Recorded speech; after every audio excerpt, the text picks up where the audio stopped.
Assalamualaikum warahmatullahi wabarakatuh. Nama saya Muhammad Fatraka Yusuf dari kelas 11 MIPA 1. Hari ini saya akan menjelaskan tentang masa praaksara yang ada di Indonesia.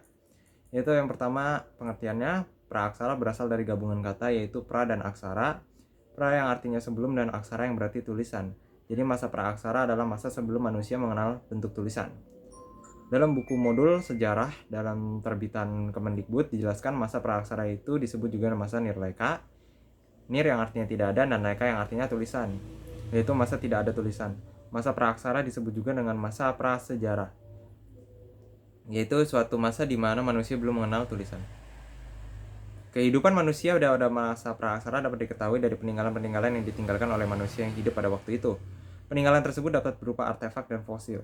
Artefak wujudnya berupa benda-benda purbakala, sementara itu fosil yang berupa sisa-sisa tulang belulang manusia, hewan, dan tumbuhan yang sudah membatu dapat membantu kita mengenai pertumbuhan fisik manusia pada masa praaksara.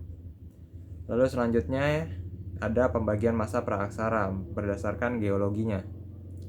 Menurut ilmu geologi, ilmu yang mempelajari kulit bumi, perkembangan bumi terbagi dalam beberapa tahapan. Yang pertama yaitu Arkaikum. Zaman Arkaikum berumur kurang lebih dari 2.500 juta tahun. Pada masa itu, bumi masih belum dingin dan udara masih panas sekali. Kulit bumi masih dalam proses pembentukan sehingga belum ada tanda-tanda kehidupan. Lalu ada yang kedua, Paleozoikum. Zaman ini berumur 340 juta tahun. Pada zaman ini sudah mulai ada tanda-tanda kehidupan, binatang-binatang yang kecil, mikroorganisme sudah ada. Juga binatang yang tidak bertulang punggung, bahkan beberapa jenis ikan, amfibi, dan reptil sudah mulai ada. Karena keadaan bumi masih berubah-ubah, maka keadaan kehidupan masih sulit untuk meningkat. Lalu yang ketiga, Mesozoikum. Zaman ini berumur kira-kira 140 juta tahun. Pada zaman ini kehidupan di bumi semakin berkembang. Binatang-binatang pada masa itu mencapai bentuk yang besar sekali, antara lain dinosaurus yang panjangnya 12 meter, lalu ada Atlantosaurus yang panjangnya 30 meter. Zaman ini disebut juga dengan zaman reptil karena pada zaman ini jenis binatang reptil paling banyak sekali ditemui. Lalu ada zaman Neozoikum. Zaman ini berlangsung kira-kira 60 juta tahun. Keadaan bumi pada zaman ini menjadi baik. Perubahan cuaca tidak begitu besar walaupun zaman es masih ada. Zaman ini dibagi menjadi beberapa zaman, antara lain yang pertama A. Tertier. Pada zaman ini ditandai dengan semakin berkurangnya binatang raksasa, famili binatang menyusui sudah mulai ada. Beberapa jenis monyet dan kera telah mulai hidup.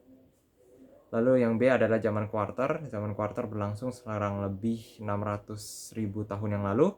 Pada zaman ini telah ada tanda-tanda kehidupan manusia. Bagian-bagian zaman ini disebut dengan istilah kala.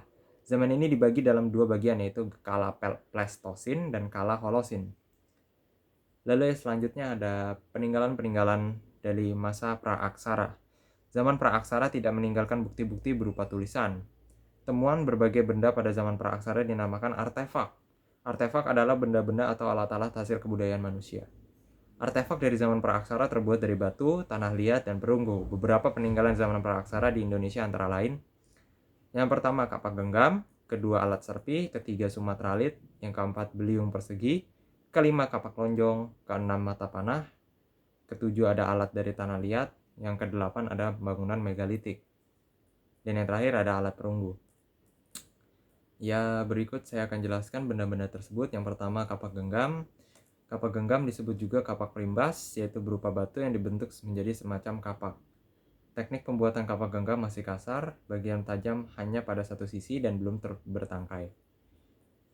Cara penggunaannya dengan digenggam.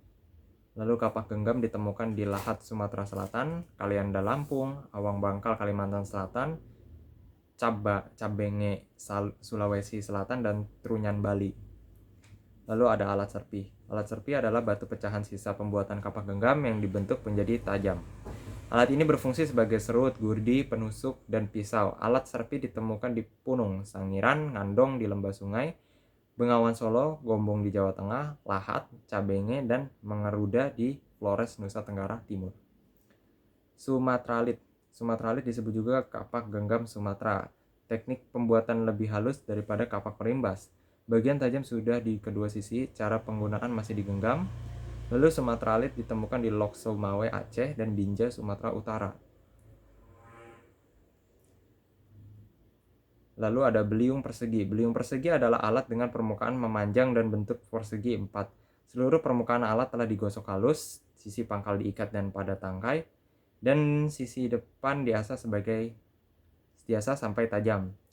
Beliung persegi berukuran besar berfungsi sebagai cangkul, sedangkan yang berukuran kecil berfungsi sebagai alat pengukir rumah atau pahat. Beliung persegi ditemukan di Sumatera, Jawa, Lombok, Bali, dan Sulawesi. Lalu ada kapak lonjong. Kapak lonjong adalah alat berbentuk lonjong yang digunakan untuk memotong kayu dan berburu. Seluruh permukaan telah digosok halus, sisi pangkal agak runcing dan diikat pada tangkai. Sisi depan lebih melebar dan diasah sampai tajam. Lalu kapak lonjong ditemukan di Sulawesi, Flores, Tanimbar, Maluku, dan Papua. Selanjutnya ada mata panah.